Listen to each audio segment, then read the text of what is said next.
nouvelle vidéo. Donc tout d'abord, bonne année 2015.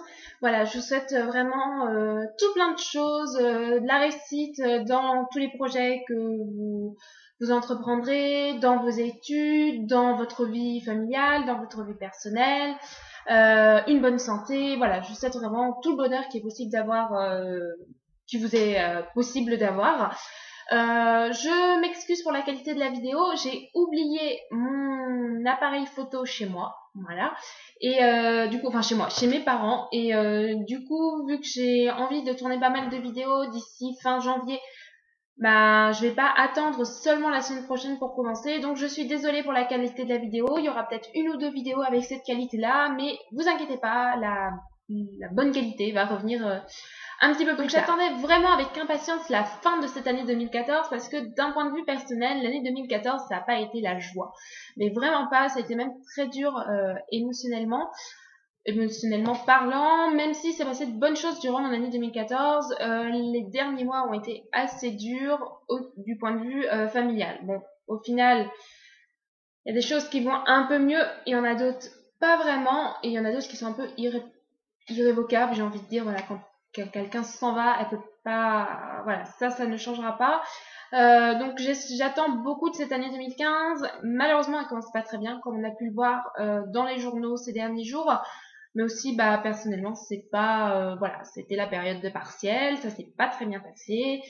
On va attendre maintenant les résultats, mais bon, on espère que 2015 va un petit peu mieux continuer que ces premiers jours de janvier. On croise les doigts. En tout cas, moi j'en attends vraiment pas mal de choses, mais avant de vous en parler, on va revenir sur le bilan de l'année 2014 au niveau livre. Alors quelques chiffres au niveau de mon année 2014. En 2014, j'ai lu 101 livres. Donc voilà, je suis très contente, mon objectif était 100, mais sur ces 101 livres, en fait, j'ai lu seulement 52 romans. Et je précise le seulement parce que avant, je lisais 100 romans. Et maintenant, je lis 52 romans et le reste, ce sont des BD. Donc j'ai vraiment lu pas mal de BD cette année, de BD ou de manga. Bon, c'est pas dramatique, mais le problème c'est que les BD, les mangas, je les emprunte à la médiathèque. Donc au final, j'ai lu que 52 livres de ma palle. Grosso modo, sachant que certains, j'ai dû faire des emprunts médiathèque, etc. Donc forcément, ma palle, elle n'a pas pu vraiment beaucoup descendre. Sur ces 101 livres de lus, il y a eu 8 coups de cœur, comme l'année dernière, enfin comme 2013. Donc j'aurais bien aimé en avoir un petit peu plus, mais bah voilà, j'espère que 2015 m'en réservera un petit peu plus. J'ai eu de très bonnes lectures, j'ai eu pas mal d'excellentes lectures, mais il y avait toujours un petit truc qui faisait que ça, voilà, c'était avant le coup de cœur. Donc au niveau de l'augmentation de ma palle, au niveau de l'augmentation de mes séries en cours. Alors, j'ai pas retrouvé les chiffres que j'avais écrits l'année dernière. Je les ai écrits quelque part, mais je sais pas où. Ce que je sais, c'est que ma palle a augmenté d'environ 30 livres, 30-35 livres. Donc ça paraît raisonnable, sauf qu'elle a dépassé le fameux cap des 400 livres et c'est vraiment pas bien du tout. Là, elle doit être à 409. Donc voilà, j'essaye vraiment de la faire diminuer. C'est pas facile, hein, évidemment, mais vraiment, j'essaye de la faire diminuer. Et au niveau de séries en cours, j'en suis à 65 séries saga livresques en fait en cours. Et mon but de l'année 2014 était de redescendre à 50. Donc il me semble que début 2014, j'étais autour de 58, 59, quelque chose comme ça. Et malheureusement, je n'ai pas réussi à diminuer ça. J'ai terminé quand même pas mal de sagas, mais j'en ai recommencé plus. Donc voilà, on va encore une fois essayer de diminuer ça. Donc là, mon but est de rester autour de 60 pour l'année 2015. Voilà, donc ce qui veut dire vraiment équilibrer autant, enfin en finir autant que j'en commence, sachant que j'en ai vraiment pas mal à finir où il reste qu'un livre. Donc c'est, voilà, je pourrais vraiment... Au niveau des challenges, alors les challenges 2014, comme d'habitude, bah je m'en suis inscrite à pas mal et j'en ai fini aucun. Voilà, comme souvent, j'ai bien avancé cette fois-ci dans le ABC imaginaire puisque je suis arrivée à 17 avec plusieurs changements. Mais voilà, j'en suis pas encore à 26. Au niveau des challenges 2015, donc j'ai mis le lien vers tous mes challenges dans la barre d'information. Je m'en suis inscrite seulement à 3. Voilà, en plus de mes challenges personnels. Donc je me suis inscrite au challenge saga. Donc en fait, c'est un système de points. Donc en plus vous lisez de livres de saga, et plus vous en finissez, et plus vous avez de points. Donc ça joue aussi sur un système de nombre de pages, etc. Donc voilà, c'est vraiment sympa. C'est un pseudo-compétition entre les personnes qui participent, puisqu'on est quand même un peu classé, le premier, le deuxième, le troisième. Et en même temps, ça vous motive à finir vos sagas. Donc pour le moment, j'ai 1 point. Voilà, donc pour la première quinzaine de jours, donc c'est pas mal. Je me suis inscrite aussi au challenge ABC de Nanais, donc voilà, c'est la première fois que j'y participe. Le but est donc de lire un livre avec un nom d'auteur différent, donc voilà, 26 livres à lire durant l'année. C'est possible, mais en général, voilà, j'arrive pas jusqu'au bout. Donc là, déjà, si j'arrive aussi à arriver jusqu'au 17, je serai contente.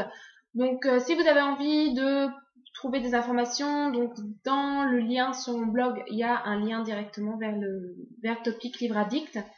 Et je me suis aussi inscrite au challenge ABC imaginaire de Petit Troll. Donc en fait, c'est le même principe que le challenge ABC, sauf que vous devez choisir uniquement des livres étant dans la classification imaginaire, c'est-à-dire dystopie, fantastique, fantasy, science-fiction, etc., etc.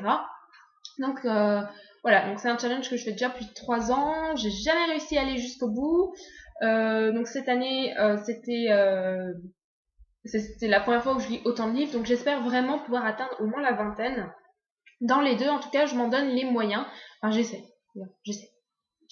Donc si vous avez envie de voir tout ça, je vous mets le lien vers l'article dans la barre d'information. Donc il y aura tous les récaps, tous les livres que j'ai lus, participant dans les challenges, l'avancée de mes challenges, etc., etc. Au niveau de l'avenir de la chaîne, début 2015, donc il y a pas mal de vidéos qui vont arriver.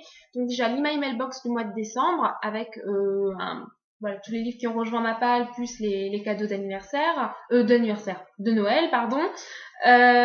Il y aura aussi donc le top flop de l'année 2014, donc les 10 meilleurs livres que j'ai lus durant l'année et les 3 que j'ai le moins aimés. J'aimerais bien faire un top aussi de mes séries TV, enfin des séries TV que j'ai découvertes durant l'année et que je vous recommande vraiment beaucoup, beaucoup. Il y a plein d'articles que j'ai envie de vous faire aussi sur le blog, plus les chroniques que j'ai en retard. Donc voilà, il y a pas mal de choses qui, j'espère, vont arriver durant janvier.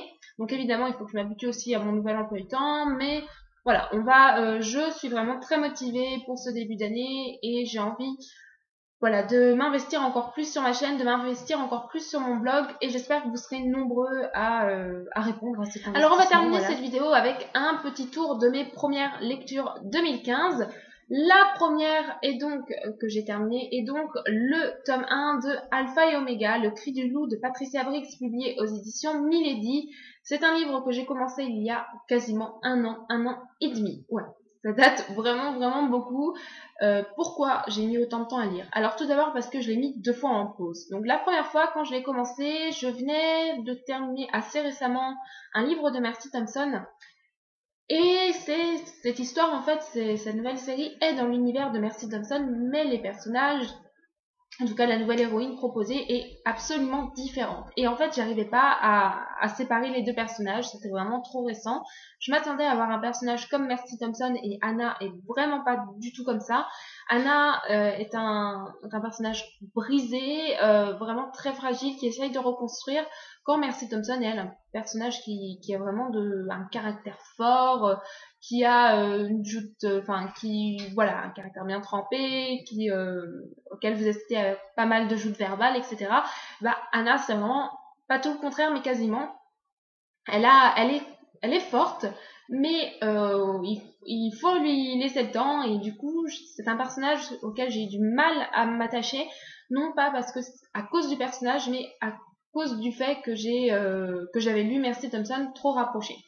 Donc j'ai fini par abandonner, pardon. Je voulais pas abandonner quand même la saga. Je voulais lui laisser une autre chance.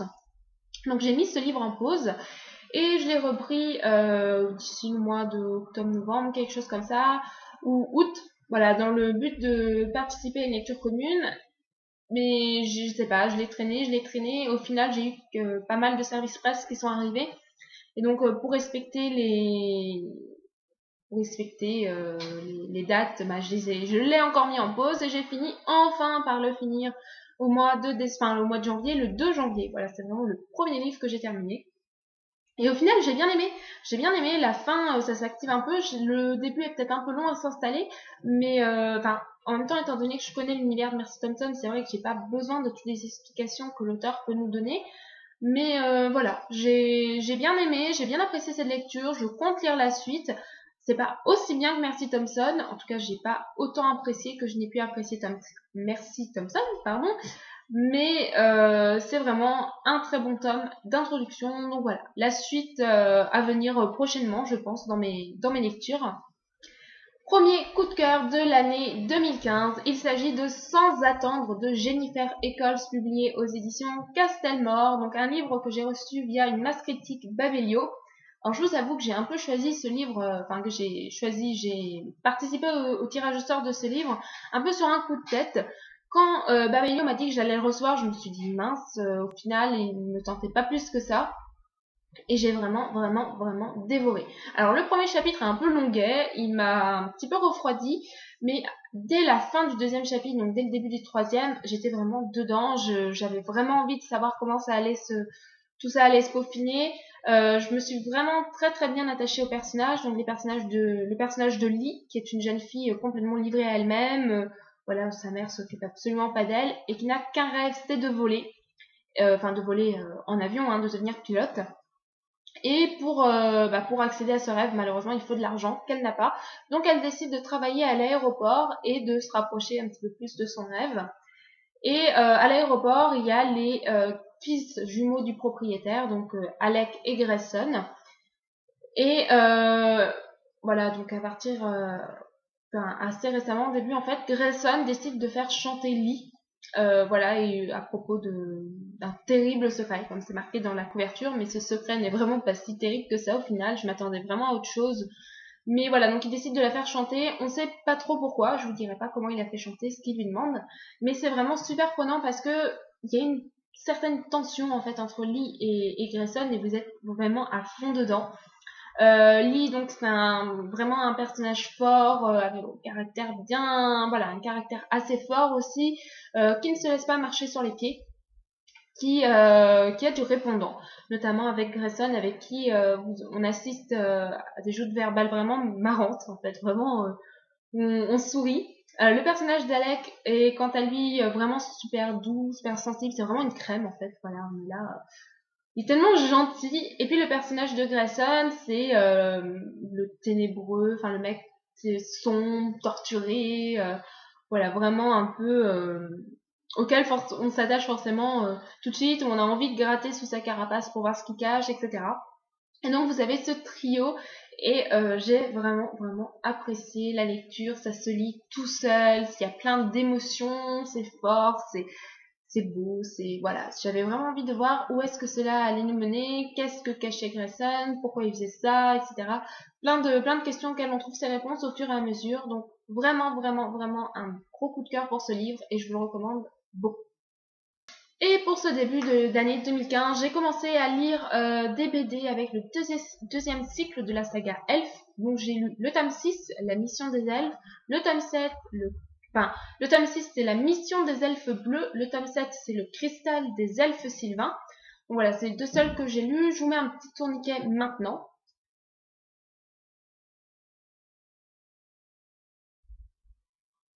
Alors là, j'ai que le tome 8 en fait sous la main, donc que je vais lire prochainement, mais je voulais vous montrer un petit peu les dessins. Donc voilà, ça change un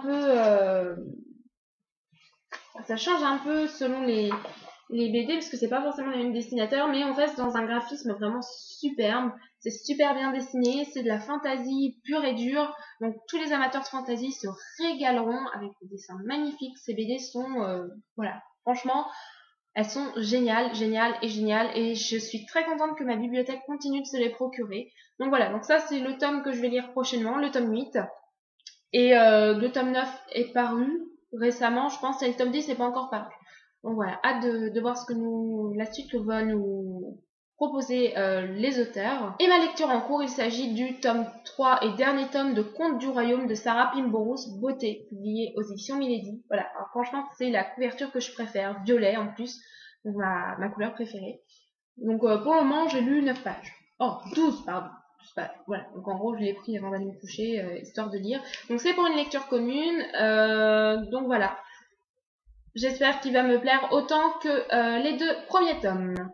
Donc voilà pour cette première vidéo de 2015, j'espère qu'elle vous aura plu. Je vous invite à laisser des petits commentaires, surtout, voilà. Je vous invite aussi à aller sur mon blog voir mes lectures pour les challenges et pourquoi pas me proposer une lecture commune s'il y a un livre que vous avez envie de lire avec moi ou pendant cette année. Voilà, n'hésitez pas. En tout cas, je vous fais à tous de gros bisous et je vous dis à la prochaine. Bisous bisous.